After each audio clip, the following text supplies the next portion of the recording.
ঢাকার জমিনে, বিশ্ববিদ্যালয়ের জমিনে রমজান মাসে রং উৎসব করলো, নাচানাচি করলো, এদের পরিচয় কেন জানতে চাওয়া হবে না? এদেরকে কেন শাস্ত্র জানতে চাওয়া হবে না? এটা জাতি জানতে চায়। কথা বলেন ঠিক না বা ঠিক?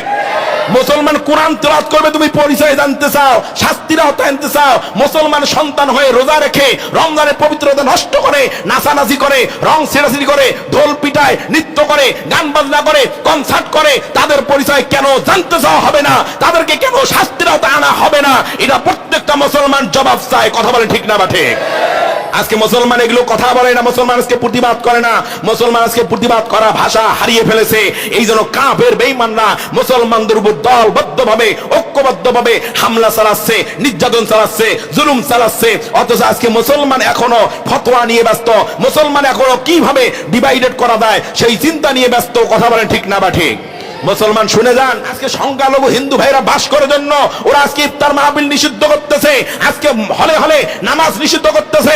ও মুসলমান, আল্লাহর কসম করে বলি, এখনো যদি সজাগ না হন, সচেতন না হন, সামনের দিন এমন দিন আসবে ওই সমস্ত কুলাঙ্গাররা বলবে এই দেশে হিন্দুরা বাস করার জন্য মসজিদে আযান দেওয়া যাবে না।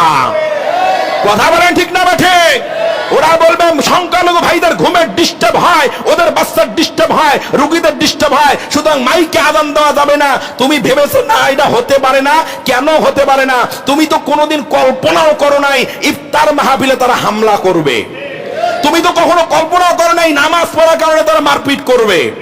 নামাজ পড়ার কারণে যেমন মারপিট করতেছে, ইফতারি করার কারণে যেমন মারপিট করতেছে, যেমন গরু গোশত নিষিদ্ধ করতেছে, কয়েকদিন পর বলবেন আযান নিষিদ্ধ, মাইকে আযান দেওয়ার দরকার নাই, মসজিদের ভিতরে বক্স লাগিয়ে আযান দাও, যারা নামাজ পড়বে তারা এমনিই পড়বে। এরকম করে মুসলমানদের ধর্ম উৎসবগুলো বাধাগ্রস্ত করতেছে। মুসলমান এখনো তুমি টের পাও নাই কোন দেশে বসবাস করো। এই জন্য মুসলমানদেরকে এই রমজান মাসে ঈমান উজ্জীবিত করার দরকার আছে না নাই? আওয়াজের দরকার আছে না নাই? হোলি উৎসব এটা মুসলমানদের উৎসব না হিন্দুদের উৎসব? হিন্দুদের উৎসব। এই তো কয়েকদিন পূর্বে, দুই একদিন আগে মুসলমানদের মাস আমাদের দেশেই এই হিন্দু ভাইয়েরা হোলি উৎসব করলো, হোলি উৎসব তারা পালন করলো। আমাদের কোনো আফসোস নাই, কারণ তাদের ধর্মের রীতি অনুযায়ী, তাদের সংস্কৃতি অনুযায়ী তাদের উৎসব তারা পালন করবে। কিন্তু কপাল পরা মুসলমান, দুর্ভাগা মুসলমান, হতভাগা মুসলমান, হোলি উৎসবে কিছু মুসলমানের সন্তানরা গিয়ে হোলি উৎসব পালন করে। কথা বলেন ঠিক না বা ঠিক? আল্লাহর কোরআনের বক্তব্য সূরা ইউসুফের 106 নম্বর আয়াত বের করে দেখবেন, ওয়ামা ইউমিনু আকসারুহুম বিল্লাহি ইল্লা ওয়া হুম মুশরিকুন। অধিকাংশ ঈমানদাররা, মুসলমানরা ঈমান আনার পরেও তারা মুশরিক। কেন মুশরিক? তারা ঈমানদার হওয়ার পর, মুসলমান হওয়ার পর তাদের ধর্মীয় রীতিনীতি ভালো লাগে না, তারা হিন্দুদের রীতিনীতি গ্রহণ করে, খ্রিস্টানদের রীতিনীতি গ্রহণ করে। শুধু এখানেই ক্ষান্ত নয়, আপনারা শুনে আশ্চর্য হবেন, আমি লজ্জিত। আজকে মুসলমান পরিচয় দিতে লজ্জা লাগে। আজকে ঢাকার মতো একটা বিশ্ববিদ্যালয়, সেইখানের মধ্যে এই হোলি উৎসবের পরে তারা মুসলমানের কিছু কুলাঙ্গার সন্তান তারা একটা উৎসব পালন করলো, তার নাম দিল রং উৎসব। নাউজুবিল্লাহ, বাসায় গিয়ে বলিয়েন। এই জন্য তো মুসলমানদের আজকে দুর্দিন। মুসলমানরা কোথায় সুবহানাল্লাহ বলতে হবে, আলহামদুলিল্লাহ বলতে হবে, কোথায় চুপ থাকতে হবে সেটাও জানে না। মুসলমান একটু আওয়াজও দিতে জানে না। কথা বলা ঠিক না বা ঠিক? আহারে কপাল বলা মুসলমান। হিন্দুরা করলো হোলি উৎসব আর মুসলমানের সন্তান করে রং উৎসব।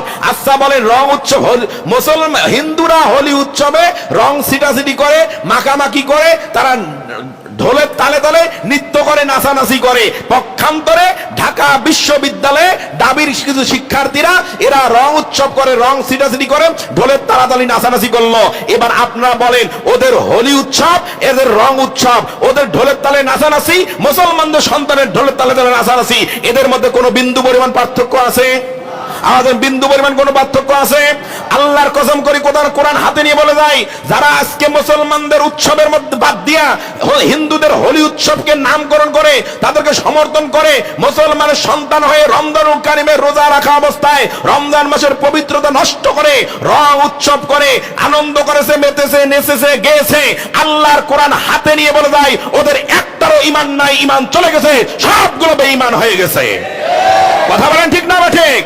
একটারও ঈমান নাই। যদি কোন বাপের বেটা ক্ষমতা থাকে, আমি রশিদুল ইসলাম তবুকপুরি চ্যালেঞ্জ গ্রহণ করেন যে হুজুর ওরা ইমানদার। ওদের মাঝে আবার কিছু কুলাঙ্গার দেখলাম, ওরা ফতোয়া দিচ্ছে। সাংবাদিক জিজ্ঞেস করতেছে, আপনি রমজান মাসে রোজা রেখে আপনি নাচানাচি করতেছেন, রং মাখতেছেন, ঢোলের তোলে তাহলে নাচতেছেন, আপনার কি রোজা আছে? ও বক্তব্য দিচ্ছে, কেন রোজা থাকবে না? আমার মনে হয় রোজার কোনো ক্ষতি হয় নাই। নাউজুবিল্লাহ বলবেন না? কত বড় মুফতি সাহেব, আরে রোজা রেখে নাচানাচি করতেছে, রং মাখতেছে, ব্যাপকটা ভাবে নারীদের বুকের মতো কোনো ওড়না নাই, রং উৎসবে তারা হিন্দুদের মতো নাচানাচি করতেছে, রং মেখে তারা আনন্দ ফুর্তি করতেছে, তারপর ওরা বলতেছে আমাদের রোজার কোনো ক্ষতি হবে না।